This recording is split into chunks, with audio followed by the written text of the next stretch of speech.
Hi, my name is Rebecca Thompson-Hitt. I'm the founder and executive director of the Consciously Parenting Project. And I am here today to talk about screens, technology, all of those things that are all part of our modern world, and how we can stay connected in this disconnected world.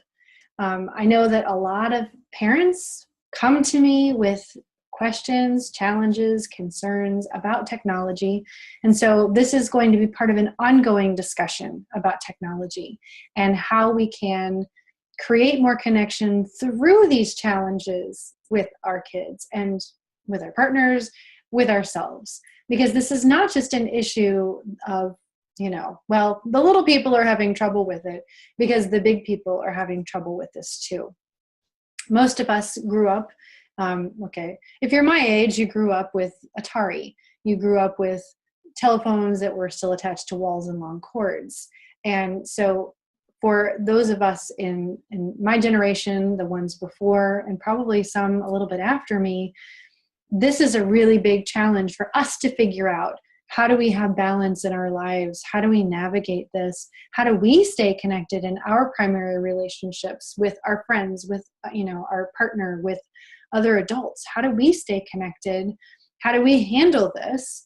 And then if you're a parent, how do you handle that with your kids? How do you set the boundaries that need to be set? How do you decide if the boundaries need to be there in the first place? Is it just you? Is it your kid? Is it your expectation? Do you just have, silly rules about screens in your own head about how they're wrong or they're bad, or are there really important reasons why you're feeling this way or why you're concerned? So we're going to start by taking a look at concerns of a lot of parents. The things that were sent in, the questions that have come up for me with parents in my practice. And I want you to hear that you're not alone. You're not the only one who is struggling with this, who is asking these questions, who's trying to figure this out. So I want you to know that first and foremost. Second of all, we're going to take a good look at the role of connection and how we can work to stay connected both to ourselves and to our kids in this process. And then we're going to be looking at ages and stages of development and how it isn't, even with ages and stages, I always ask, how old is your child? Because developmentally, what your child needs at different ages is different.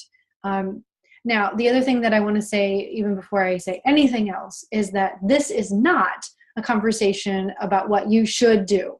This is not a conversation about, well, the guideline says this, and so you need to do this. This is going to be a conversation about connection and technology, which is different than the way most people are talking about technology.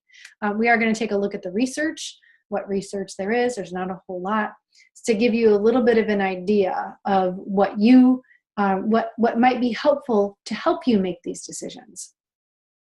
And then we're going to take a look at alternatives to screens. So other things that you can do that might help you to meet your own need to keep your own sanity, and also your kids' need for play and growth and development and all of the things that they need.